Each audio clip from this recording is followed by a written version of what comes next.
Christmas in Springboro is November 22nd through 24th in historic Springboro, and the Springboro Area Historical Society has a full agenda of activities that weekend. Hi, I'm Maureen Russell Hodson, and this is Springboro Here and There. We are here at the museum along with Kathy Stachowski. And Kathy, you do have a full agenda that weekend. We do. We're very excited. So that is actually the last full weekend that the Historic Society is open until after the first of the year. But we are open the entire weekend. So we'll be open Friday evening, all day Saturday, and Sunday afternoon. And it is a big weekend. It is. We love it. There's a lot of people that come in. They've not seen the museum before. Last year we had 1,700 people walk through these doors during the weekend. We have tons of merchandise for people if you have history-loving family members and friends. And who doesn't? Right. And so we have some new things this year. We started bringing out maps a couple years ago, but this year we have a map from 1867 of historic downtown. Oh, wow. That is super cool. Yeah. And we also, in case you have a divided family, we have an 1875 map that is historic Springboro on one side and historic Franklin on the other side. So both sound like collector's items. They do. Yeah. I think we've had a lot of people come in that know they want to put them in their home for some reason. And so those are things that are available. So we have those things, and we'll be here for people to stop in, check us out. I always say, if you're a true museum lover, it's probably not the weekend to spend hours here, but we'll be here. We'll have hot apple cider so people can enjoy. And then we also have another signature event. We've had it for 9 years now, and it's called Meet the Authors. And Jan Irvin really coordinates that program. Yes, Jan is one of our lifetime members, and she has helped to organize and coordinate that the entire time it's been in existence. So we're happy that Janet is here with us today. So let's talk with Jan. Okay. Joining us now is Jan Irvin, a longtime society member and coordinator of this program. Year number 9, right? Yes, this is the 9th year that the Historical Society has graciously welcomed into the environs 20 local authors who will be available throughout the weekend to share their books with anybody who stops by.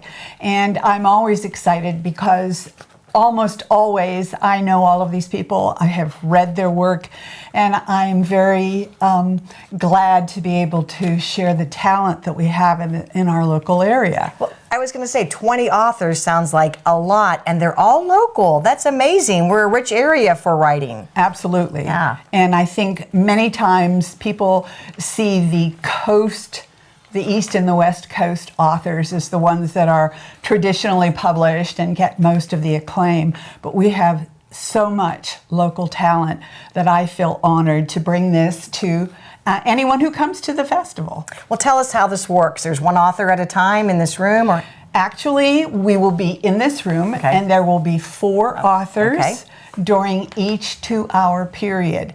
Beginning on Friday night, however, we'll be here for from 6 to 9. There will be 4 of us. And then from 12:30 in 2-hour segments until 6:30 on Saturday, and from 1 to 3 on Sunday. And what types of genre, what should we be looking for that weekend? Even that is just, that's the most exciting, to me, part about it. There will be 3 poets.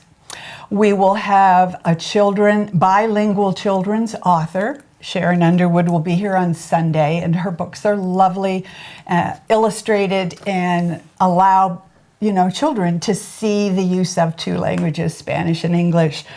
We have mystery thrillers and contemporary romantic suspense. That's what I write, and several of the other authors as well. We have some nonfiction this year. Friday night, Charles Losey is going to be with us, and his is kind of like a self-help, get you going on your goals kind of a book. Just a little bit of everything and anything for all of our patrons and all you readers out there, because books make great gifts too. Yes, and this is a wonderful time to come and take a look at some local authors. In fact, we have one of our local authors here with us today that I thought you might enjoy hearing from.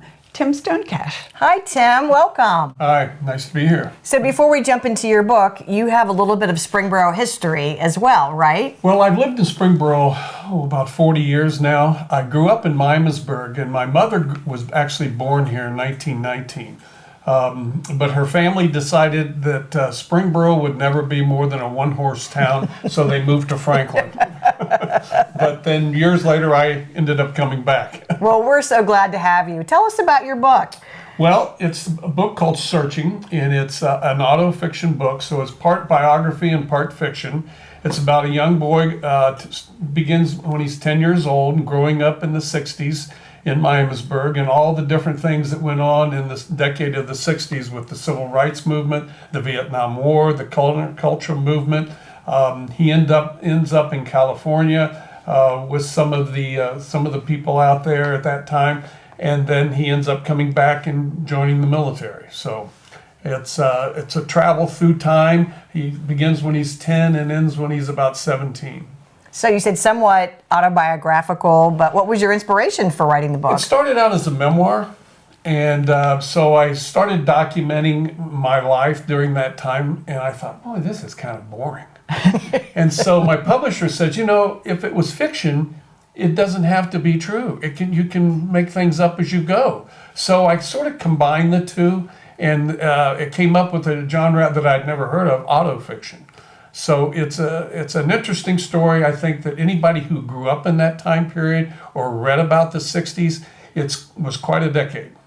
And when can people come in, meet you, and buy your book? On Saturday, I'll be here at the 4:30 slot, so be glad to come and see you.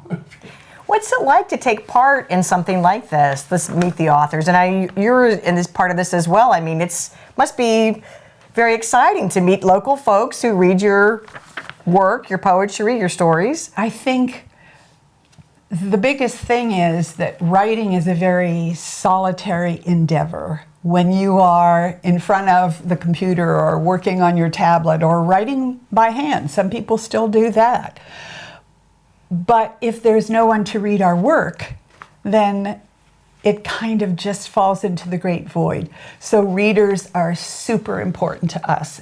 And the more that we can meet and talk with and share our work with, the better we feel about what we're doing. And it kind of gives us that incentive. It's sort of like your golf game.